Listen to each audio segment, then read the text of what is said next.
It's quite strange to be in an environment where people are casually using the word bomb. What we found was what we thought was a harmless cannonball, which is just a solid lump of iron, but it's the size of a 24-pound gun, and there really weren't any of those on the field here at Waterloo. So towards the end of the day, we took advice from those that know better, and it was suggested it might be a howitzer shell. So I went and looked at it and poked off a bit of dirt, and lo and behold, there was the fuse hole. And so I immediately put into play what we would do on a First World War site if we found an unexploded shell, and I removed it to a place of safety. So I took it out of the building, and it wasn't lost on me that as I removed it from the barn at Mont-Saint-Jean, that it was probably one of those same shells that burnt the chateau at Hougoumont to the ground. And so I took the long and lonely walk through the orchard with this thing in a box and put it as far away as possible.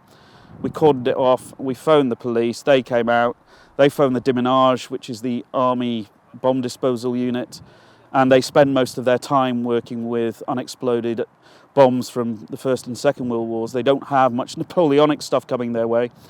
And they arrived this morning and took a look at it, and I was pleased to see that I hadn't overreacted, that they were concerned that this was still live.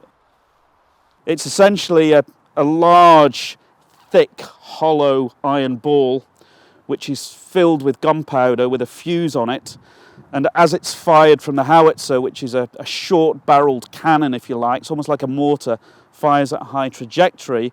As it's fired, the fuse is lit and it burns down, and once it's burnt down, the powder inside explodes and sends these horrible, huge chunks of iron whirring through the air and causing mayhem and destruction.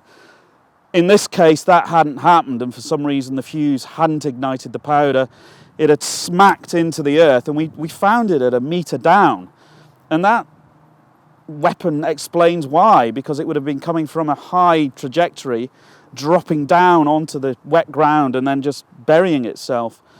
So it was unfortunate, really, in that we had to lose it. We explained to the bomb disposal guys that it was historically important, and if there was any way that they could defuse it, it might be inert. The powder might have washed out long ago, but we can't take that chance, and they agreed with that.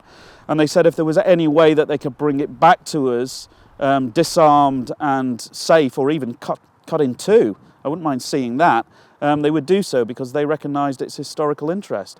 But I think we dealt with it well, and it's a reminder that not everything we're looking for is inert and has lost its power over time.